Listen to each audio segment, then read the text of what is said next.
Então, eu queria ler um texto com você que se encontra a segunda carta de Pedro, no capítulo 2. O verso 1 diz assim, o verso de número 1. E também houve entre o povo falsos profetas, como entre vós haverá também falsos doutores, que introduzirão encobertamente heresias de perdição, e negarão o Senhor que os resgatou, trazendo sobre si mesmos repentina perdição.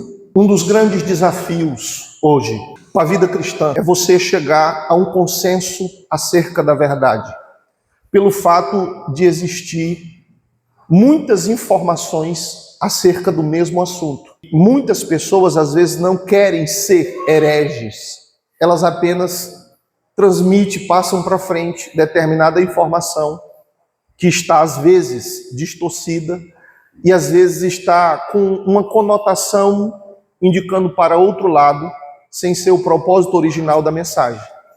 E isso faz com que as pessoas que estão piedosamente se dedicando errem o caminho. Para falar sobre heresia, nós precisamos entender o que de fato é heresia. O significado, que deriva do grego, significa escolha ou opção. Isso era mencionado com frequência entre os gregos.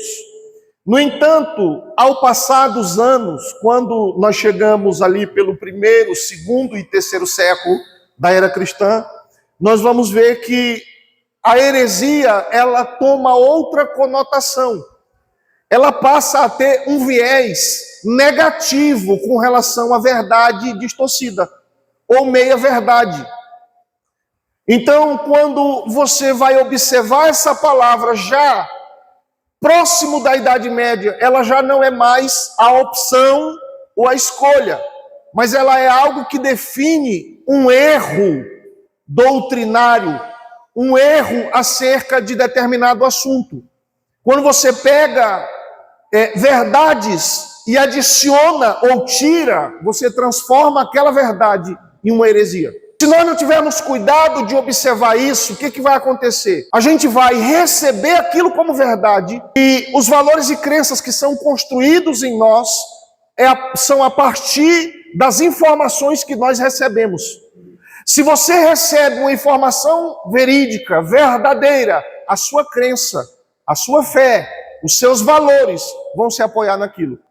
Se você recebe uma informação errada, é certo que não vai ter como você ter uma estrutura sobre aquilo que é certo.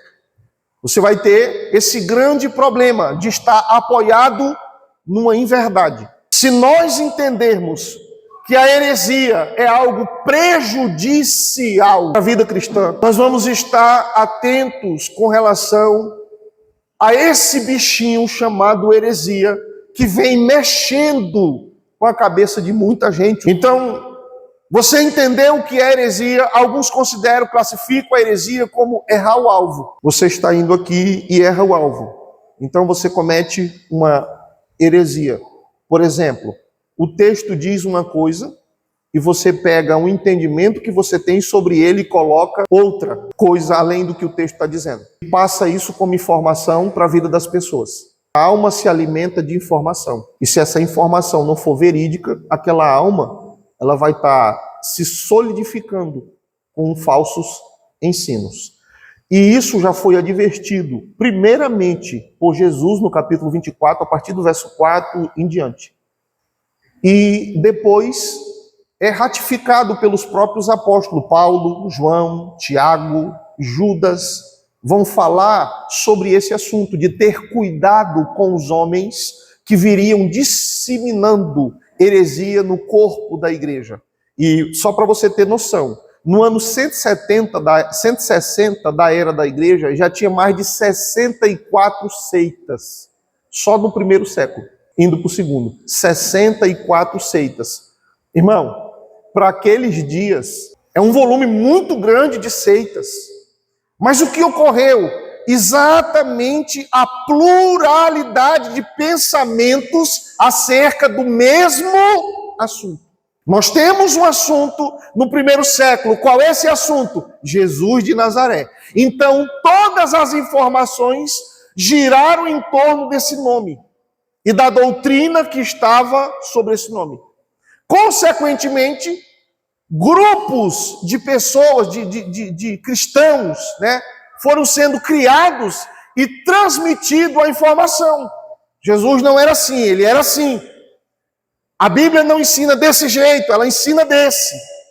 E aí você vai tendo informações que mais na frente vão ser combatidas pelos pais da igreja. E por que essas heresias tomaram proporção e se tornaram parte do ensinamento de muitos discípulos